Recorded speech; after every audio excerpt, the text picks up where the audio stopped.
Ben oui. Pour ne pas citer une fameuse publicité d'épicerie, c'est bien l'heure du perron d'église où on vous invite à chaque semaine de venir nous écrire sur les réseaux sociaux. On a des trucs à jaser avec vous, puis on va les partager, on va débattre avec ça. La première nous provient de Carl Blanchette qui dit « Pensez-vous que si le Canadien ne signe pas un contrat à David Savard, ça sent la retraite pour lui? » Puis j'ai envie de commencer un petit peu là-dessus. Parce que David Savard, on va employer la technique classique de Stephen A. Smith de « je l'aime beaucoup, mais ». David Savard est un excellent bloqueur de rondelles en ce moment. Puis je pense que c'était un game contre les Islanders. Je pense qu'il en avait bloqué 6 ou 7. Mais à chaque fois qu'il est sur la glace avec Arber Xhekaj, tu sais déjà que ça se retourne dans la zone défensive. Puis les présences s'éternisent. Puis malheureusement, 3/4 du temps, ça doit se finir avec Arber Xhekaj qui la décrisse à l'autre bout de la patinoire pour un dégagement refusé. Ce qui fait en sorte que c'est pas toujours facile sur les pauvres jambes de David Savard. Puis ça, c'est pas quand Arber Xhekaj pogne un 2 minutes. Ouais, ben ça, au moins, Savard a peut-être 2 minutes pour aller respirer parce que Carrier vient jouer le désavantage numérique. Mais là, c'est Savard, on le voit cette année, c'est vraiment plus difficile pour lui. Là, commence à en arracher et tout. Fait que je pense que oui, c'est une réelle possibilité. La retraite dans son cas. Puis il a pas dit tel quel. Il a pas dit si je suis le Canadien, je prends ma retraite. Mais il a un peu dit aussi. Quand tu lui poses la question, a l'air de dire qu'il veut pas tout déménager sa famille pour signer un contrat d'1 an et tout. Fait que, je suis assez confiant que pour lui, ça va être le Canadien ou la retraite. J'ai aucune idée si ça va être le Canadien ou la retraite. Je sais pas si ça va être lequel des deux. Mais parce que veut pas, oui, ça va ralentir et tout, mais a quand même encore une certaine utilité dans ce vestiaire-là, dans le sens où c'est un leader qui est extrêmement apprécié dans le vestiaire et un gars qui mange des minutes en désavantage numérique et surtout un des rares droitiers dans cette formation-là. Et c'est pour ça que on parle de Kaiden Goulet qui se rapproche d'un retour. C'est facile de se dire on va sortir David Savard parce que c'est lui qui ralentit un peu tout le monde en ce moment. Puis c'est vrai, je veux dire, Lane Hutton a un début de saison un petit peu plus difficile avec lui, s'est fait tasser, puis ça s'est mis à débloquer. N'importe qui en ce moment qui joue avec David Savard est un peu pris à côté d'un trou noir à ce niveau-là, surtout pour générer des chances de marquer. Mais juste le fait que ce soit un de tes deux droitiers, tu peux pas juste avoir Alexandre Carrier comme droitier dans ta brigade. Honnêtement, c'est un peu irréaliste et veut pas, Savard joue un rôle important des avantages numériques. Fait que j'ai de la misère vraiment à voir un monde où Savard finit pas l'année dans l'alignement, même si Kaiden Goulet revient. L'année prochaine, t'espères que David Reinbacher va prendre cette place-là, être le droitier dont tu as besoin. Peut-être Logan Mailloux aussi. Mais puis peut-être que tu ramènes David Savard l'année prochaine comme 7e défenseur, contrat d'1 an, en disant, gars, on a des jeunes qui poussent, tu es un peu une police d'assurance. Tu vas être là parce que tu es une bonne influence dans le vestiaire, tu vas guider nos jeunes et tu vas rentrer si on a vraiment besoin. Si, mettons, le Chris Wideman special. Là. Exactement. Comme Chris Wideman, c'est le meilleur exemple. Puis Chris Wideman, c'est un peu ça. C'est un profil de joueur complètement différent de Savard, mais un gars qui était apprécié dans le vestiaire, qui avait des bons liens, puis qui était un bon vétéran aussi, même si, bon, sauf quand il est dans un Uber à Ottawa. Bref, Savard, c'est un gars, tu demandes à n'importe qui, c'est presque un deuxième mini-capitaine en défense, c'est tellement un morceau qui est important, puis oui, c'est plus le joueur qui était dans ses belles années, mais comme 7e défenseur, 1 an, je pense pas que ce serait une mauvaise chose de le ramener. Je pense pas qu'il accepterait ce rôle-là nulle part ailleurs, puis je pense que si le Canadien ne donne pas, ça va être la retraite pour lui. Peut-être qu'il pourrait être un consultant au développement ou quelque chose comme ça pour le Canadien. Ce serait quand même un bon rôle pour lui, mais c'est comme 7e défenseur, il ne ferait pas mal à cette équipe-là. Surtout qu'on va avoir tellement de jeunes défenseurs l'an prochain. Avoir un vétéran comme lui, pour moi, ce ne serait pas une mauvaise chose. Montréal a déjà 7 défenseurs déjà en partant. Déjà pour lui. Savard est déjà sur la ligne de il joue parce qu'il y a des blessés. On n'a pas encore rentré un Reinbacher, un Enstrom ou même un Mailloux. Tu sais, Jalen Struble, probablement, c'est peut-être la plus belle histoire de cette deuxième moitié de saison à Montréal. Depuis que Kaiden Goulet est blessé, a tellement pris de l'assurance aux côtés de Lane Hutton, tu peux te dire, hey, ce gars-là est peut-être une vraie solution à long terme à Montréal. Fait que déjà là, Savard est déjà 7e, peut-être dans la hiérarchie. Puis ce gars-là, c'est pas qu'il veut pas. Son corps est rendu au bout. Son corps est en train de lâcher en ce moment. Il fait tout ce qu'il peut avec ce qu'il a. 100%. Pour moi, c'est un Paul Byron special. Tu sais, Paul Byron, c'était exactement la même affaire à sa dernière année à Montréal. À part le fait qu'il patinait quand même pas mal mieux que Savard. Là. Puis ce but contre Toronto, Game 1. Là, on jase. Mais dans le sens que ce gars-là va tellement finir dans l'organigramme du Canadien, si c'est pas l'année prochaine, dans 2 ans. Même que je pourrais te faire un petit hot taste, je serais même pas surpris que ce gars-là, d'ici 2 ans, dépendamment si, mettons, Stéphane Robida trouve peut-être une opportunité meilleure ailleurs, moi, je serais même pas surpris que d'ici 2 ans, David Savard est derrière un banc de la Ligue nationale avec Martin Saint-Louis. Ou à Laval, peut-être qu'il irait à Laval? Quelque part à Laval avec les. Tu sais, c'est parce qu'il y a quand même des jeunes à développer dans cette équipe-là. Puis, tu sais, je pense que je le verrais plus dans un rôle de consultant parce que, tu sais, il serait déjà avec cette équipe-là. Mais un coach à Laval, ce serait une super bonne idée aussi. Puis, peut-être qu'il va vouloir être un père de famille aussi. Puis, pas prendre une job à temps plein. Tu sais, c'est là c'est là que je voulais m'en aller parce que David Savard était de passage, c'était aux amateurs de sport avec Mario Langlois. Puis, sans dire nécessairement qu'il sous-entendait que la fin arrivait puis que ça serait nécessairement avec les Canadiens, il a beaucoup mentionné le fait que ben, ces enfants,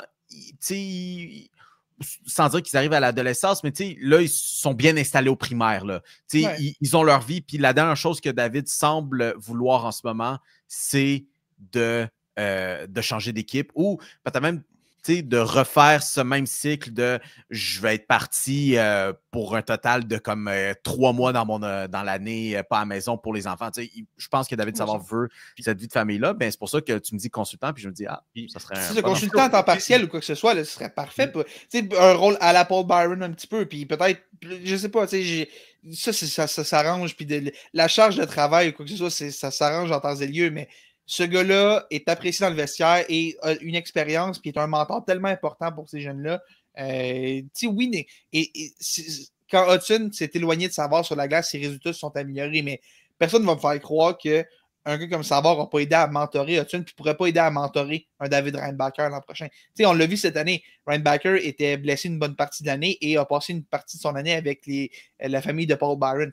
Juste d'avoir ces gars-là qui ont un pied à terre ici, qui peuvent mentorer ces jeunes-là, c'est quelque chose qui est super important pour.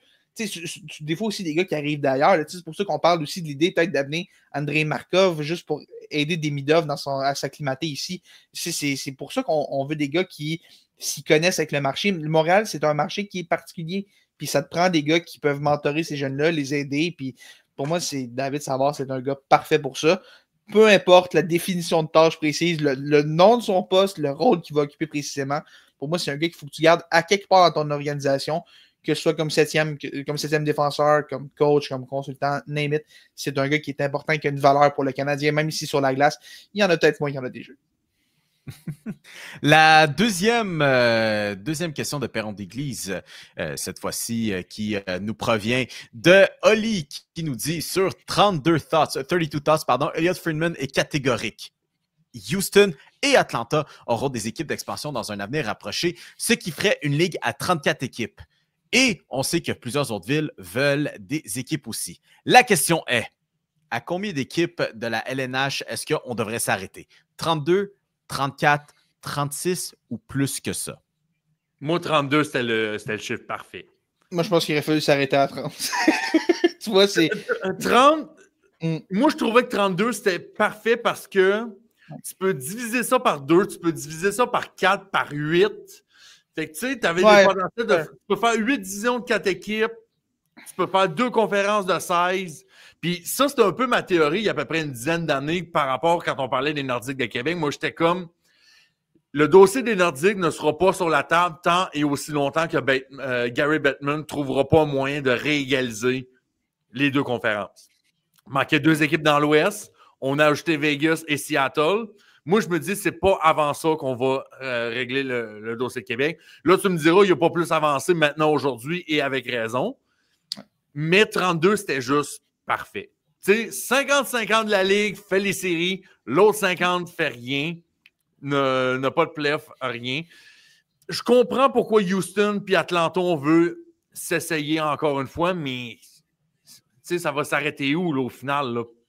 Moi, ce qui arrive, c'est qu'à un moment donné, je comprends pourquoi la Ligue veut d'autres équipes. C'est des revenus tellement énormes, puis les autres propriétaires veulent ça. C'est sûr, ça rajoute de l'argent dans la Ligue, ça rajoute des revenus et tout. Démographiquement, c'est tellement des gros marchés. Là. Atlanta, c'est une mine d'or. Là. Absolument. On s'est déjà pété à gueule 2 fois à Atlanta, on veut retourner une 3e fois. Fair enough. Ben ouais, pourquoi pas. Gary Bettman, il rêvait d'Atlanta puis il rêvait de l'Arizona. Pas des grands succès dans ces 2 marchés-là, mais on veut visiblement se réessayer à Atlanta.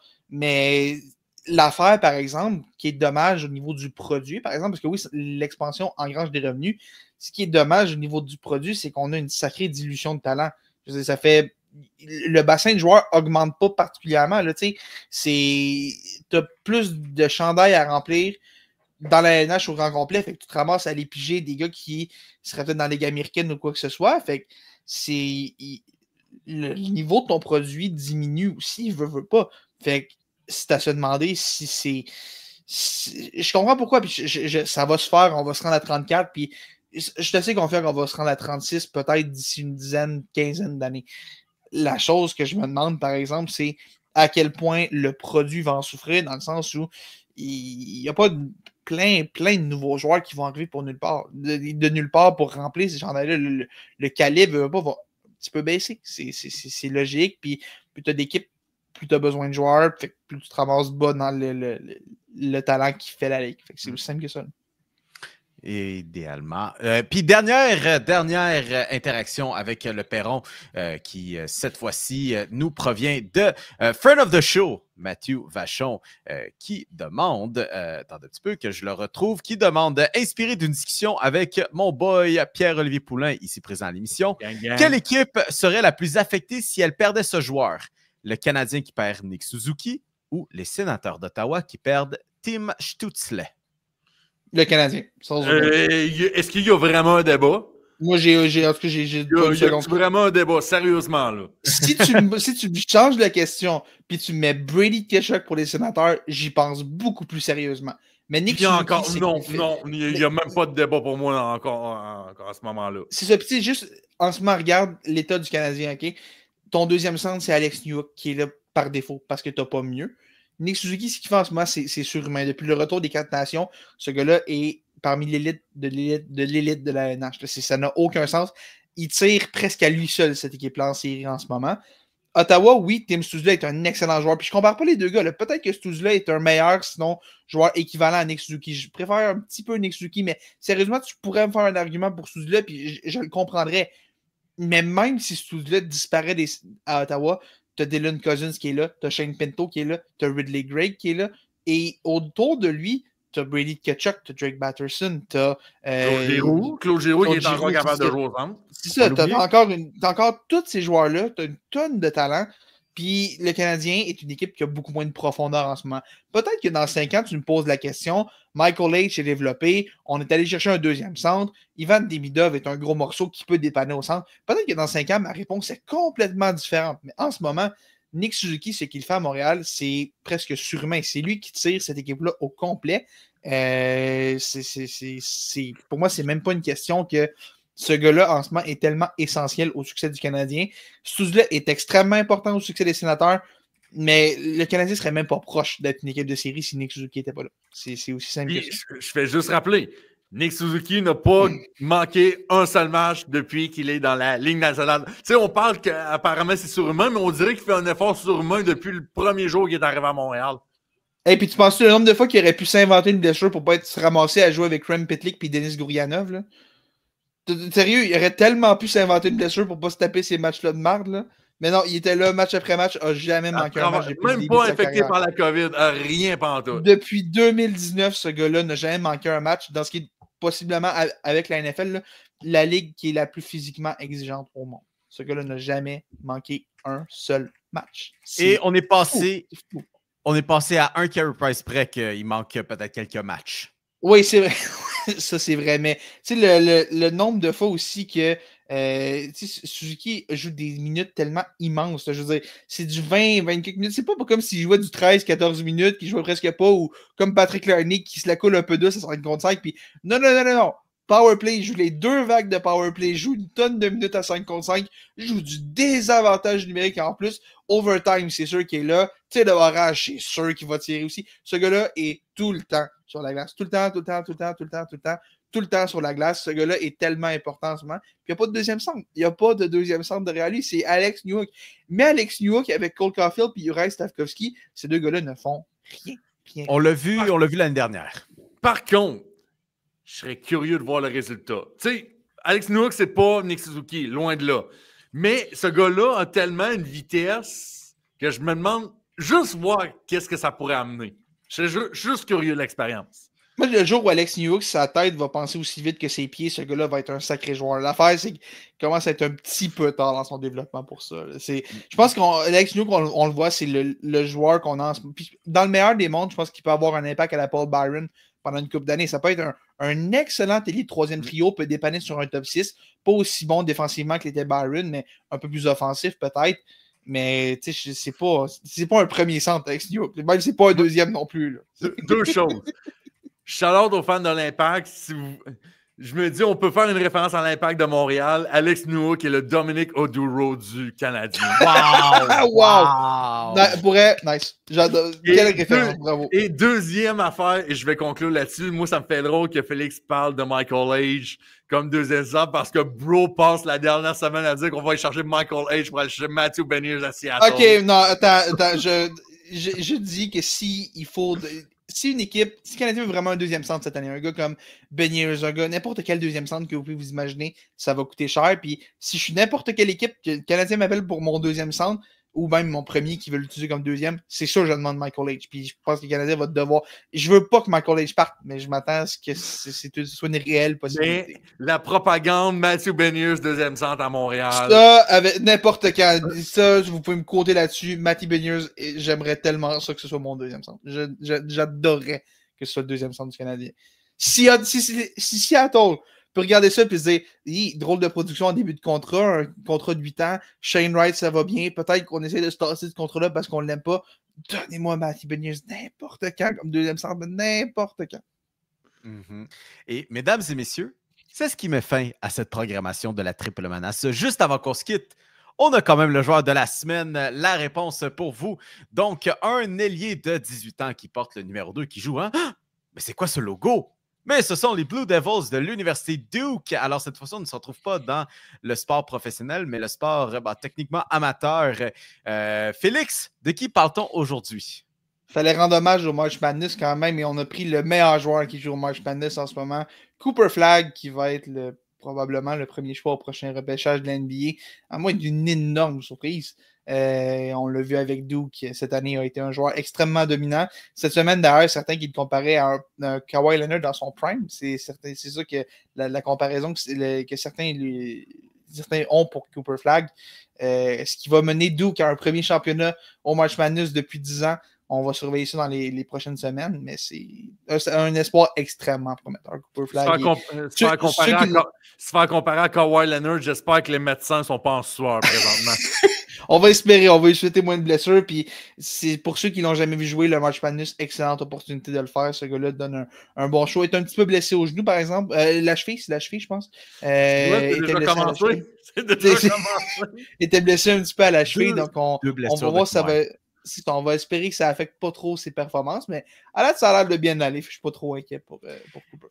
Exactement. Donc, un petit rappel que vous pouvez nous suivre sur nos réseaux sociaux et rejoindre la page Facebook des superfans de Tigers de Guangdong où vous pourrez interagir avec nous et participer à l'émission telle qu'avec le Perron d'église, notamment Instagram et TikTok où vous aurez accès aussi à des petits clips tout au long de la semaine. Aussi, surveillez parce qu'on a un programme très spécial qui s'en vient avec les gens de Passion MLB, autant à notre antenne, sur notre programmation que sur la leur afin de célébrer le début de la saison au baseball. Donc, restez à l'affût. D'ici là, on se donne rendez-vous la semaine prochaine à la Triple Menace et bonne semaine. Ciao, ciao!